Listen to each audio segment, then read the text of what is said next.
మీకు లక్ష్మీదేవి కల్లోకి వచ్చినా లక్కపెడత కల్లోకి వచ్చినా జరిగేది ఏమీ లేదండి. ఈ అజ్ఞానం వదిలిపెట్టండి. దుస్వప్నాలు సుస్వప్నాలు గంటల పంచాంగంలో ఉంటాయి. ఇవన్నీ చూడకూడదండి, బుర్రపాడైపోతుంది. ఈ కళలు బల్లిపాట్లు పిల్లి శకునాలు మన జీవితాన్ని నిర్ణయిస్తామండి. బుద్ధుండి మాట్లాడుతున్నావా? అసలు నీ జీవితాన్ని నువ్వు నిర్ణయించుకోలేవా? మంచి చెడ్డ నీకు తెలియదా?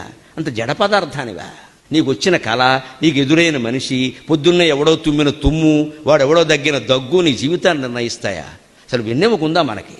ఎక్కడ శాస్త్రాల్లో లేవు. తర్వాత పుట్టుకొచ్చేయండి ఇవన్నీ వ్యాపారాల కోసం. ఇప్పుడు వాటితో కోట్ల వ్యాపారం జరుగుతుంది. చేతిలో గీతలను బట్టి చెప్పేస్తాడు ప్రతివాడు జాతకం. మీరు చూసుకోండి అమ్మా, కోతి దొరికితే కోతిని చూడండి. కోతికి చేతిలో గీతలు ఉంటాయి, దానికి చెప్పమానండి. ఎందుకు వస్తాయో తెలిసేవి ఇప్పుడు మీకు రుజువు చేయించండి. ఇలా ముడవండి ఒకసారి. ఎక్కడ మీ చెయ్యి ముడుచుకుందో అక్కడే గీతలు ఉంటాయి, గమనించుకోండి. ఆ తల్లి కడుపులో శిశువు ఇలా ముడుచుకుని ఉంటాడండి. ఆ చర్మ నిర్మాణంలో గీతలు ఏర్పడ్డాయి. దాన్ని బట్టి జాతకాలు నిర్ణయిస్తానంటే ఎంత మాయ జరుగుతుందో మీకు అందరికీ తెలుసు. ఇక్కడ గుర్తులను బట్టి పిల్లలు ఉంటారట. ఈ గుర్తులను బట్టే ఇంకోటి గట్టిగా గెలుకుంటే ఇంక గీత ఇంకోటి పడతాడు. ఇప్పుడు 60 ఏళ్ళకి చెప్పేవాడు చెబుతాడమ్మా, వాడికి డబ్బులు కావాలి, మనం పిచ్చి వదవలం కావాలి. మనకి బుర్ర లేదా? పూర్వకాలం వాళ్ళు నమ్మితే లేదండి. నేను బాధతో ఎందుకు చెబుతున్నానంటే 25 ఏళ్ల పిల్లలు వీటిని నమ్ముతారండి. దేశం ఏమైపోవాలి? నీ శాస్త్రీయ జ్ఞానం మీద ఈ దేశం అంతా ఆధారపడి ఉందయ్యా. ఓ యువతి, ఓ యువక, మీరు నమ్మడం ఏంటి? బుద్ధి ఉందా లేదా? వాళ్ళకే వస్తున్నాయండి ఈ పిచ్చి నమ్మకాలు. వాళ్ళని జడగొట్టేసాం మనం పూర్తిగా.